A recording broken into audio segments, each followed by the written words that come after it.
Hey guys, हम लोग ग्रामीण विकास योजनाओं को पढ़ रहे हैं। तो ग्रामीण विकास योजनाओं में जो अभी योजनाएं चल रही हैं वो कौन सी है? स्वास्थ्य योजना है। ये स्वास्थ्य योजनाओं का तीसरा पार्ट होगा। 2 पार्ट हम लोग कर चुके हैं, ठीक है। तो आज के जो योजनाओं को स्टार्ट करने से पहले जो पिछले वीडियो में जितनी योजनाएं पढ़ी तो जल्दी से उसको एक बार एक नज़र में देख लेते हैं क्या क्या था। तो पहली जो योजना थी वो राष्ट्रीय पोषण अभियान था। तो राष्ट्रीय पोषण अभियान कब स्टार्ट किया गया था? ये 8 मार्च 2018 को माननीय प्रधानमंत्री द्वारा राजस्थान के झुंझुनू जिले से पोषण अभियान का शुभारंभ किया जाता है। तो किसने किया था? राजस्थान के झुंझुनू जिले से पीएम जी ने किया था। कब करा था? 8 मार्च 2018 को, जो कि महिला एवं बाल विकास मंत्रालय के अंतर्गत आता है, ठीक है। तो वैसे नीति आयोग के द्वारा इसकी जो घोषणा है वो 2017 में सितंबर 2017 में कर दी गई थी, ठीक है। पोषण अभियान या राष्ट्रीय पोषण मिशन जो है भारत सरकार का मिशन है। इसका उद्देश्य क्या? 2022 तक भारत में कुपोषण को खत्म करना है। जो गर्भवती महिलाएं हैं, माता, बच्चे, उनको समग्र विकास और पर्याप्त पोषण पे केंद्रित है, ठीक है। और पोषण अभियान नीति आयोग, ये इंपॉर्टेंट तथ्य था, पोषण अभियान नीति आयोग की राष्ट्रीय पोषण रणनीति द्वारा समर्थित है। अभी मैंने बताया कि नीति आयोग ने 2017 में इसकी घोषणा कर दी थी, लेकिन इसको जो शुभारंभ कब किया गया था? 8 मार्च 2018 को माननीय प्रधानमंत्री द्वारा किया गया था। राजस्थान के झुंझुनू जिले से किया गया था। तो 2022 तक का लक्ष्य रखा गया था क्या? कुपोषण मुक्त भारत का, ठीक है। चलिए, और हम लोग ने इसमें डिटेल से पिछले वीडियो में पढ़ लिया था। मंत्रालय महिला और बाल विकास मंत्रालय है। और इसका वित्त पोषण कौन कर रहा है? वित्त पोषित किसके द्वारा? तो विश्व बैंक कर रहा है। विश्व बैंक ने राष्ट्रीय पोषण मिशन के कैलेंडर के कितना मिलियन? $200 मिलियन आवंटित किए हैं। इसका आदर्श वाक्य है, सही पोषण और देश रोशन। ओके, नेक्स्ट देखिए, महिला और बाल विकास मंत्रालय के द्वारा भारत सरकार ने 1 सितंबर से 30 सितंबर 2022 तक एक राष्ट्रीय पोषण माह मनाया था, ठीक है। तो 5वां राष्ट्रीय पोषण माह, देखिए क्यों? क्योंकि ये अगर देखें तो 2022 तक इसके 5 साल पूरे हो गए। तो वही चीज़ बोल रहा है कि महिला एवं बाल विकास मंत्रालय के द्वारा भारत सरकार ने पोषण अभियान के तहत 1 सितंबर से 30 सितंबर 2022 तक 5वां राष्ट्रीय पोषण माह 2022 मनाया, ठीक है। इसका प्राथमिक उद्देश्य क्या था? पोषण पंचायतों के माध्यम से ग्राम पंचायत स्तर पर जन भागीदारी को बढ़ाना है, ठीक है। मतलब ये जो ग्राम पंचायत के द्वारा ये जो अभियान है, इसका जो लाभ है वो वहाँ के बच्चे महिलाओं तक पहुँच सके, ठीक है। तो माननीय प्रधानमंत्री ने सुपोषित भारत के दृष्टिकोण को प्राप्त किया जा सके, इस विषय के साथ महिला और स्वास्थ्य और बच्चा और शिक्षा शामिल है। तो ये जो माह मनाया था उसमें ये विषय था, महिला और स्वास्थ्य, बच्चा और शिक्षा।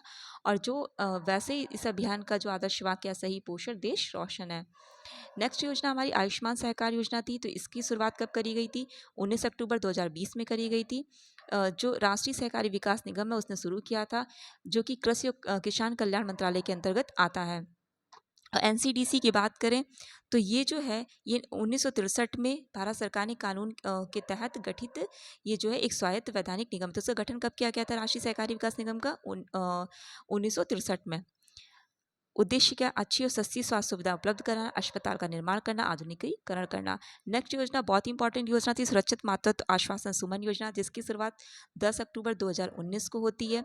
केंद्रीय स्वास्थ्य मंत्री जो उस समय थे डॉक्टर हर्षवर्धन जी, उन्होंने करी थी, ठीक है। और इसका भी मातृत्व सुरक्षित मातृत्व की बात कर रहा है तो समझ जाइए गर्भवती महिलाओं से संबंधित है, उनके जो शिशु हैं उनके जीवन से संबंधित है।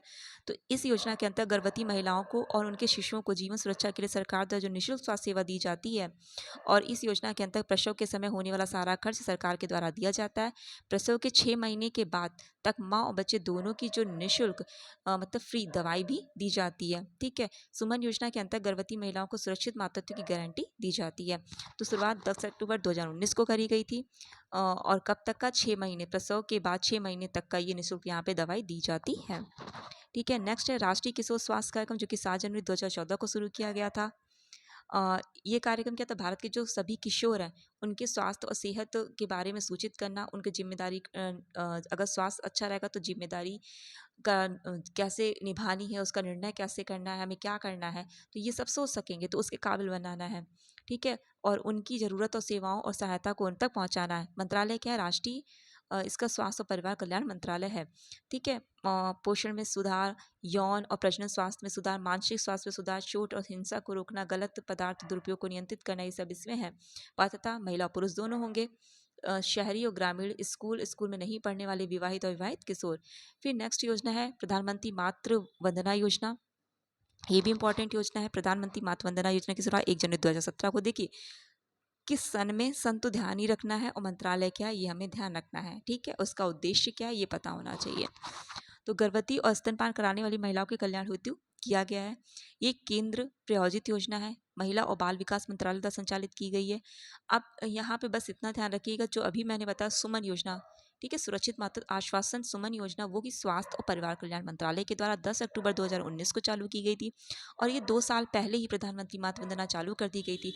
लेकिन यहाँ पे जो है ये महिला और बाल विकास मंत्रालय के द्वारा मातृ वंदना वाली चालू करी गई है, ठीक है। इस योजना में गर्भवती महिलाओं को सीधे एक बैंक खाते में नगद लाभ प्रदान किया जाएगा। इस योजना के तहत 3 किस्तों में 5,000 रुपये दिए जाएंगे और शेष 1,000 रुपये जननी सुरक्षा योजना के अंतर्गत दिए जाएंगे। टोटल कितने 6,000 रुपये की बात करी गई। इस योजना बच्चों की संख्या का प्रावधान समाप्त कर सभी महिलाएं, चाहे वो औपचारिक अनौपचारिक क्षेत्र वेतन अवैध, मतलब इसमें ये चीज़ बोली गई है क्योंकि ये योजना जो है ये पहले बच्चे पर लागू होती है, तो ये बोला गया है जो प्रतिबंध इसको समाप्त कर देना चाहिए।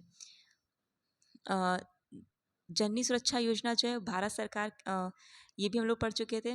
तो ये भारत सरकार के कौन से स्वास्थ्य और परिवार कल्याण मंत्रालय के अंतर्गत आता है। अधिकतर स्वास्थ्य और परिवार कल्याण मंत्रालय के अंतर्गत आता है, लेकिन कुछ ऐसी योजनाएं हैं जो महिला और बाल विकास मंत्रालय के अंतर्गत भी आती हैं, ठीक है। इसका जननी सुरक्षा योजना 2005 में स्टार्ट करी गई थी। इसमें क्या है, गरीबी रेखा से नीचे जीवन यापन करने वाली महिलाओं की संस्थागत प्रसूति कराने के लिए 1,000 रुपये की आर्थिक सहायता प्रदान की जाएगी, ठीक है। जो प्रशिक्षित दाई हैं उनके द्वारा ये प्रसव कराया जाएगा। 100% केंद्र प्रायोजित ये योजना है।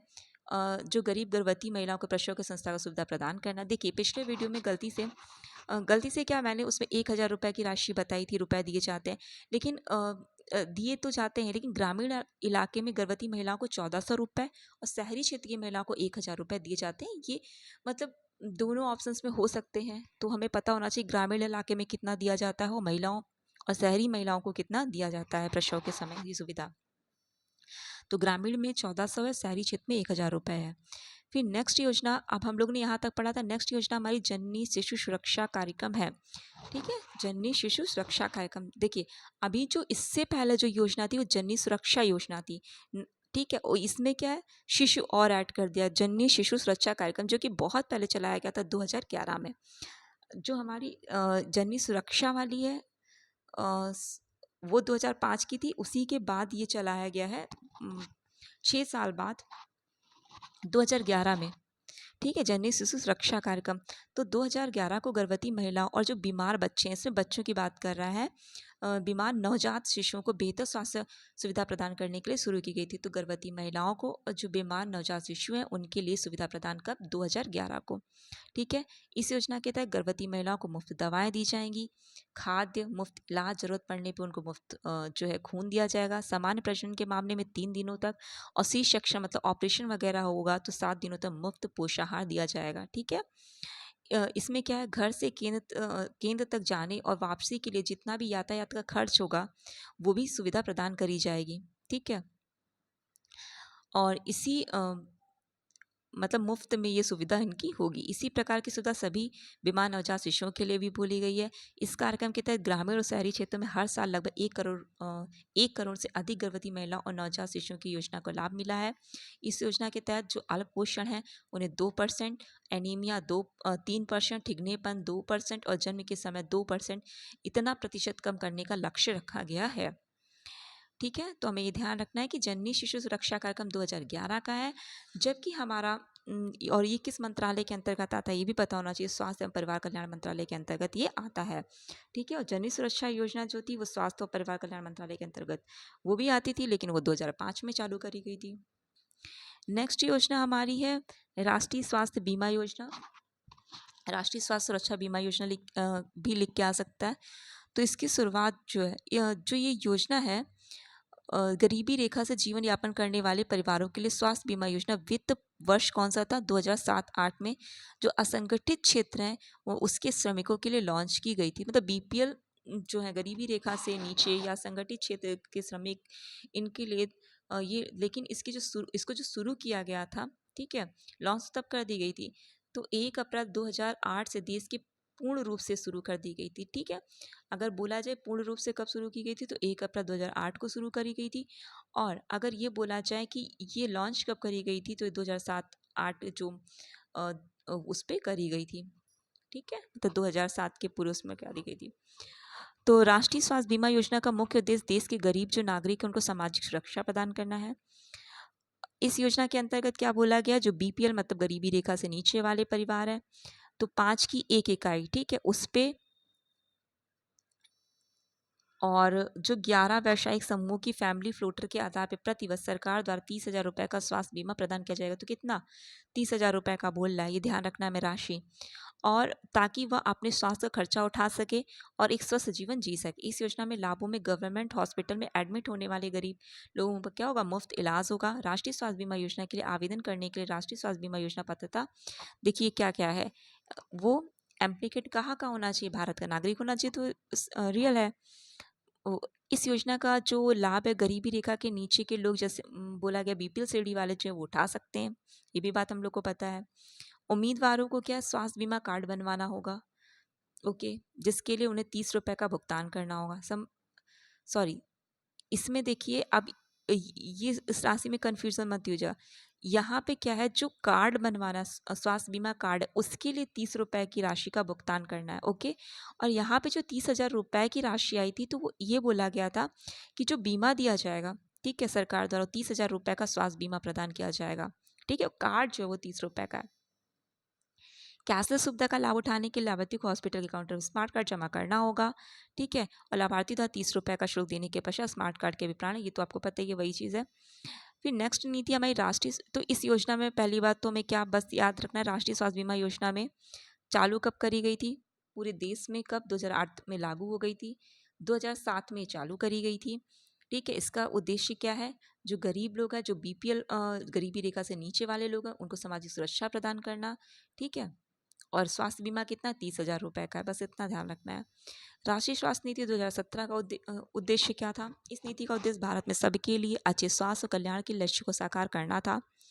2017 तक कालाजार, लिम्फेटिक फिलारियसिस के उन्मूलन का लक्ष्य रखा गया था। तो 2017 तक ये कालाजार की बात कर रहा है, लिम्फेटिक और फिलारियसिस की बात कर रहा है, और 2018 तक कुष्ठ रोग, 2020 तक खसरा और 2025 से टीबी को खत्म करने का लक्ष्य रखा गया है। ओके, नेक्स्ट है परिवार नियोजन कार्यक्रम। भारतीय दुनिया में पहला ऐसा देश है जो कि इस कार्यक्रम को इसने सबसे पहले स्टार्ट किया था। तो भारत दुनिया में पहला देश है जिसने 1952 में परिवार नियोजन के लिए राष्ट्रीय कार्यक्रम शुरू किया। तो कब शुरू किया गया, 1952 में। उद्देश्य क्या हो सकता है इसका, जन्म दर को कम करना, जनसंख्या वृद्धि को कम करना था। नेक्स्ट है वंदे मातरम योजना कब लागू करी गई थी, वंदे मातरम योजना शुरू कब करी, 2004 में शुरू हुई है। वंदे मातरम योजना का उद्देश्य जो बढ़ती जो मृत्यु दर है, माताओं की जो मृत्यु हो रही है उसकी जांच करना। प्रधानमंत्री वंदे मातरम योजना के तहत जो महिला पहली बार गर्भवती हुई है वैसी महिलाएं को इस योजना में 5,000 रुपये मिलने का प्रावधान है। देखिए, जितनी भी जैसे सुमन वाली हो गई और जननी सुरक्षा योजना हो गई, प्रधानमंत्री मातृ वंदना योजना, इनकी राशि आप जरूर याद रखिएगा। तो वंदे मातरम योजना की तरह गर्भवती महिलाओं को कितना, 5,000 रुपये दिया जाए। इस योजना के तहत प्रत्येक आंगनवाड़ी से 11 गर्भवती महिलाओं को 5,000 रुपये खाते में दिए जाने का प्रावधान है। इसके लिए आंगनवाड़ी केंद्र पे एएनएम द्वारा जांच करी जाएगी। मध्याह्न भोजन योजना जो मिड डे मील वाली योजना है, तो उसको हम लोग देखते हैं क्या है। तो मध्याह्न भोजन योजना जो कि शिक्षा मंत्रालय के तहत आती है, ठीक है, ये केंद्र प्रायोजित योजना है। इसकी शुरुआत कब करी गई थी, 1995 में करी गई थी। ये प्राथमिक शिक्षा के सार्वभौमिकरण के लक्ष्य को प्राप्त करने के लिए विश्व का सबसे बड़ा विद्यालय भोजन कार्यक्रम है। कहने का मतलब है कि बहुत बच्चे हैं जिनके खाने पीने की सुविधा नहीं है, उसके कारण वो स्कूल से वंचित हो जाते हैं। तो उसमें यही बोला गया है कि सबको शिक्षा मिले, इस वजह से एक कार्यक्रम चलाया गया। तो ये प्राथमिक शिक्षा के सार्वभौमिक करण के लक्ष्य को प्राप्त करने के लिए विश्व का सबसे बड़ा विद्यालय भोजन कार्यक्रम है। इस कार्यक्रम के तहत विद्यालय में नामांकित जो 1 से 8 तक की कक्षाओं में अध्ययन करने वाले 6 से 14 वर्ष की आयु के हर बच्चे को पका हुआ भोजन प्रदान किया जाएगा। ठीक है, और 2021 में इसका जो नाम बदल के क्या कर दिया गया था, मध्याह्न भोजन योजना का प्रधानमंत्री पोषण शक्ति निर्माण कर दिया गया था। कब किया गया, 2021 में क्या किया गया था, प्रधानमंत्री पोषण शक्ति निर्माण, पीएम पोषण योजना कर दिया गया था। इसमें पूर्व प्राथमिक जो कक्षाओं के बाल वाटिका की बात करें तो 3 से 5 की आयु वर्ग के बच्चे के छात्र भी शामिल। देखिए वहाँ पे 1 से 8 तक की बात करें, इसमें बाद में जो बोला गया जो पूर्व प्राथमिक जो हैं तो उनकी बात करें जो 3 से 5 वर्ष के बच्चे हैं, ठीक है, जो केजी वगैरह में बच्चे पढ़ते हैं, तो उनको भी शामिल कर लिया गया। पोषण स्तर बोला गया कि 1 से 5 तक का जो प्राथमिक स्तर है उसके लिए 450 कैलोरी होना चाहिए, 12 ग्राम प्रोटीन होनी चाहिए, और जो उच्च प्राथमिक जैसे कि हमारा 6, 7, 8 का हो गया तो उसके लिए कितना कैलोरी, 700 कैलोरी, और प्रोटीन कितनी होनी चाहिए, 20 ग्राम प्रोटीन के पोषण मानकों वाला पका हुआ भोजन है, 450 कैलोरी प्राथमिक स्तर पे। उच्च प्राथमिक पे कितना, 700 कैलोरी, वहाँ 12 ग्राम प्रोटीन की बात कर रहे हैं या 20 ग्राम प्रोटीन की बात कर रहा है। नेक्स्ट योजना हमारी कौन सी है, स्त्री स्वाभिमान पहल है। तो ये देखिए अब ये ध्यान रखना है हमें, नोट पॉइंट किस मंत्रालय के द्वारा शुरू करी, सूचना प्रौद्योगिकी इलेक्ट्रॉनिक्स मंत्रालय के द्वारा शुरू करी गई थी। महिला और लड़कियों के लिए स्त्री स्वाभिमान योजना जो है वो CSC महिला VLE कार्यक्रम के दौरान केंद्रीय मंत्री जो उस समय रविशंकर प्रसाद जी थे उनके द्वारा 27 जनवरी 2018 को स्त्री स्वाभिमान योजना शुरू करी जाती है। तो मंत्रालय सूचना प्रौद्योगिकी इलेक्ट्रॉनिक्स मंत्रालय कब शुरू करी, 27 जनवरी 2018 को शुरू करी गई है, ठीक है। तो स्त्री स्वाभिमान मतलब स्त्री के स्वाभिमान से संबंधित है। इस योजना के माध्यम से गरीब जो ग्रामीण क्षेत्रों में रहने वाली महिलाओं को सैनिटरी नैपकिन प्रदान किए जाएंगे। स्त्री स्वाभिमान योजना ग्रामीण महिलाओं को आत्मनिर्भर बनाने, उनकी स्वस्थ जीवन शैली के बढ़ने का मार्ग प्रशस्त करने के लिए शुरू की गई है, ठीक है। तो सैनिटरी नैपकिन प्रदान की जाएंगी, इस योजना का इसका उद्देश्य है। अब यहाँ पे दो आए थे, एक VLE, तो VLE का फुल फॉर्म क्या है, विलेज लेवल एंटरप्रेन्योर, ठीक है, ये हमें पता होना चाहिए क्योंकि यहाँ पे अभी आया था ना कि स्त्री स्वाभिमान योजना CSC महिला VLE कार्यक्रम के दौरान, तो विलेज लेवल एंटरप्रेन्योर VLE का फुल फॉर्म है। तो village level entrepreneur is an operator of common service center, तो CSC का क्या, कॉमन सर्विस सेंटर्स है। The grant and deliver various government non government service to the people of the their locality. तो जो भी इसमें क्या होता है कि सर्विस प्रदान करता है ये, जो चाहे गवर्नमेंट हो चाहे नॉन गवर्नमेंट हो, ओके। अब इसमें आशा, देखिए जो गांव में आशा की बात करता है, ठीक है, तो उसका फुल फॉर्म क्या होता है वो हमें पता होना चाहिए, ASHA क्या। तो क्या होता है, एक्रीडिटेड सोशल हेल्थ एक्टिविस्ट होता है, ठीक है। क्या होता है, एक्रीडिटेड सोशल हेल्थ एक्टिविस्ट होता है, तो ये हमें पता होना चाहिए। चलिए आज हमने स्वास्थ्य योजनाओं में इतना पढ़ा है। नेक्स्ट में अगर कुछ योजनाएं और बचती हैं तो हम लोग उसको आगे जारी रखेंगे, नहीं तो दूसरी योजनाएं, देखिए अगर कोई मान लीजिए हम दूसरी योजना स्टार्ट भी कर देते हैं और स्वास्थ्य योजनाएं अगर हमारी बचती है तो वो बाद में इंक्लूड हो जाएंगी, ठीक है। चलिए इतना ही रखते हैं।